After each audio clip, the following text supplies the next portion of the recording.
Who ruled over England during the Georgian age in modern period? तो आपको पता है जॉर्जियन एज जो है ना एक बहुत बड़ी एज थी, जो कि उसका टाइम पीरियड जो था 1714 से लेकर 1830 तक था। ठीक है, तो यहाँ पर ऑप्शन करेक्ट होगा ए, जॉर्ज 3। अच्छा, उसके अलावा which character in Hardy's the Mayor of Casterbridge sells his voice? तो आपने पढ़ा होगा द मेयर ऑफ केस्टब्रिज, जिसमें एक करेक्टर होता है हेंचर्ड नाम का। कौन सा? हेंचर्ड।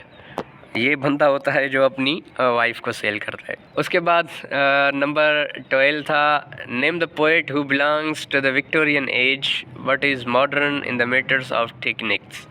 जी, तो यहाँ पर कौन सा राइटर है जो वैसे तो था विक्टोरियन एज का, लेकिन उसकी जो टेक्निक्स थी, वो जो टेक्निक्स जो ट्रिक्स अप्लाई करता था अपनी राइटिंग्स में, स्टाइल अपनाता था, वो सिमिलर था मॉडर्न एज के राइटर्स की तरह। जी, तो ये था हॉपकिंस। ठीक है, यहाँ पर सी ऑप्शन जो है ना सही है। Number 30, Virginia Woolf belong to a group of eminent literary figures which was known as. जी, वो है नंबर सी, ब्लूम्सबरी ग्रुप।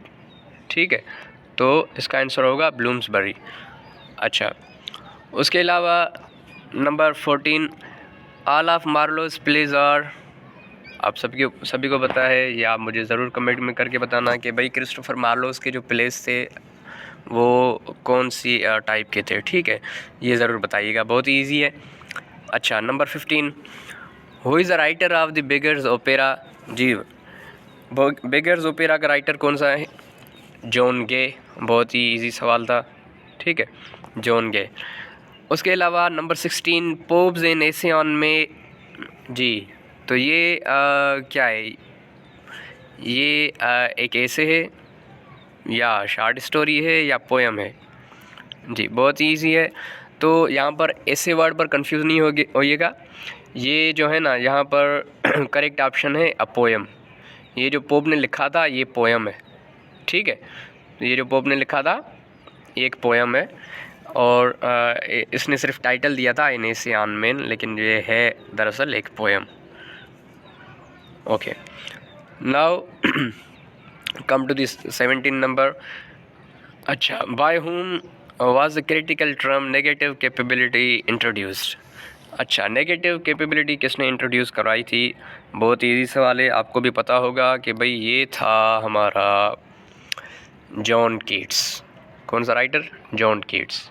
ठीक है, जॉन कीट्स ने नेगेटिव कैपेबिलिटी का जो टर्म था इंट्रोड्यूस कराया था, जिसने लेटर्स लिखे थे अपने दो भाइयों को। एक टॉम था। Number 18, which critical work has Sidney written? Okay, कौन सा क्रिटिकल वर्क है जो ना फिलिप सिडनी ने लिखा था? तो ये है एन अपोलॉजी फॉर पोइट्री। ठीक है, नंबर ए, यहाँ पर नंबर ए जो है ना करेक्ट है।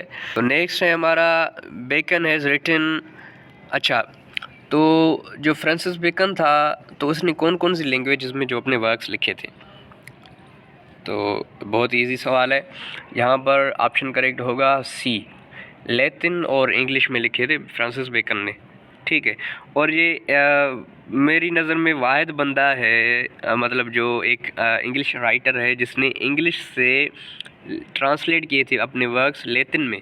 ठीक है, वैसे तो आमतौर पर ऐसा होता है कि भाई जैसे शेक्सपियर ने ट्रांसलेट किए भाई लैटिन से इंग्लिश में, या जेफरी चासर ने ट्रांसलेट किए लैटिन से इंग्लिश में, फ्रेंच से इंग्लिश में, लेकिन ये वाहिद बंदा मेरी नज़र से गुजरा है जिसने इंग्लिश से ट्रांसलेट किए थे लैटिन में अपने वर्क्स। ठीक है, which of these books is not written by Jonathan Swift?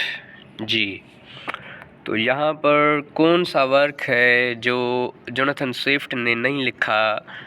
ठीक है, the rape of lock, Gulliver's travels, the conduct of Alice, the battle of the books.